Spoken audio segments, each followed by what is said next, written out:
ایک اور سوال یہ کیا گیا ہے کہ ہمارے ہاں جو چھوٹے بچوں کو کالا ٹکا لگایا جاتا ہے، یعنی کالا ٹکا کہیں پر لگا دیتے ہیں تاکہ نظر نہ لگے، کیا ایسا کرنا صحیح ہے؟ دیکھیں اصل بات یہ ہے کہ بعض حضرات نے اگرچہ یہ بات کہی ہے کہ اگر اعتقاد کی خرابی نہ ہو، عقیدے کی خرابی دل دماغ کے اندر نہ ہو، اور مقصد یہ ہو کہ ذرا بدنما کر لیا جائے تاکہ نظر نہ لگے، تو بعض لوگوں نے اگرچہ کہا ہے کہ یہ ایک مباح ہے، جائز عمل ہے، اگر کوئی کرنا چاہتا ہے کر لے، لیکن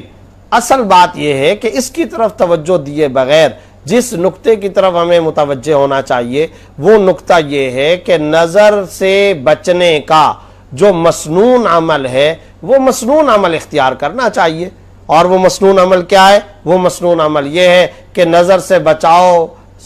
سحر اور جادو سے بچاؤ کی جو مسنون دعائیں ہیں، صبح شام کی جو دعائیں ہیں، ان دعاؤں کا اہتمام کرنا چاہیے۔ یہ معصور اور مسنون دعائیں سیکورٹی گارڈ ہوتی ہیں، یہ انسان کے لیے حفاظتی شیلڈ ہوتی ہیں، اور یہ ڈھال ہے، اس حفاظتی ڈھال کو اختیار کرنا چاہیے، اور یہ ہے اصل طریقہ، اس کو اختیار کرنا چاہیے۔ اور اگر نظر کا لگنے کا امکان ہو تو سورہ قلم کی آخری دو آیتیں وَإِن يَكَادُ الَّذِينَ كَفَرُوا لَيُزْلِقُونَكَ بِأَبْصَارِهِمْ الْآيَةِ، اس دعا کا، اس ورد اور قرآنی آیت کے پڑھنے کا اہتمام کرنا چاہیے۔ حضرات حسنین کی نظر رسول اللہ صلی اللہ علیہ وسلم جن کلمات کے ذریعے سے جھاڑا کرتے تھے، اعوذکما بکلمات اللہ التامہ الی آخری، وہ جو مشہور دعا ہے اس کا اہتمام کرنا چاہیے، چاروں قل پڑھنے چاہیے، مسنون دعاؤں کا اہتمام کرنا چاہیے۔ یہ وہ کام ہے جو سنت سے ثابت ہے اور ان کا اہتمام کرنا چاہیے۔